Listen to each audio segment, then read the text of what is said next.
Did the Dallas City Attorney overstep his authority in a coercion case against City Council member Scott Griggs? We first reported Wednesday that the Dallas City Attorney is actually the one who took the case to police. Fox 4's Lori Brown has been digging through newly released documents on the City Attorney's role in the investigation. Documents just made public show Dallas City Attorney Warren Ernst says he was advised by his staff to get witness statements about what happened April 13th, the day Scott Griggs was accused of threatening an employee. A week later, the city attorney told Chief David Brown that Griggs verbally threatened Billy Ray Johnson.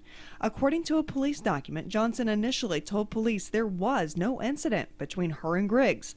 In his only interview about the incident, Griggs emphatically denied the threat.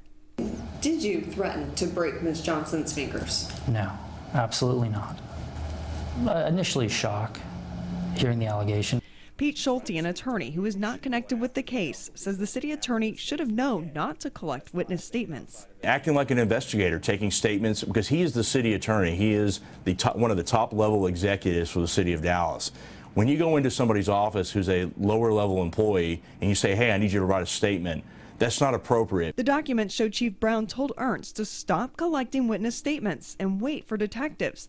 Later, the city attorney met with Chief Brown. He told him that a witness said an assistant chief told her that nothing would be done about the Griggs incident. There was pressure put on the police chief by the city attorney to go after Councilman Griggs. That's my opinion, but that's what these documents scream to me, and there needs to be an external investigation to figure out how that took place.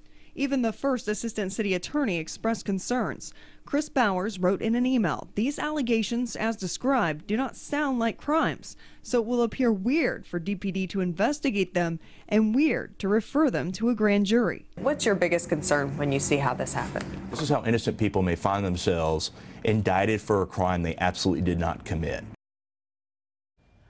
Ernst was not available for an interview today. In a written statement, he said Dallas City Code requires all city employees to report known incidents of intimidation.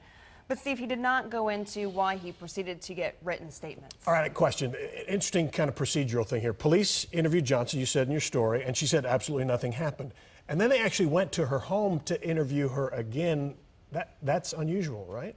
We asked Peter Schulte about that, and he said that that is unusual, especially given the fact that no other witnesses reported hearing this threat. And so he said that they would have only done this if they were ordered to do so by their superiors, and he says that raises even more questions. That brings into the city attorney talking with the police chief and how that played out. Okay. All right, Lori Brown, thanks.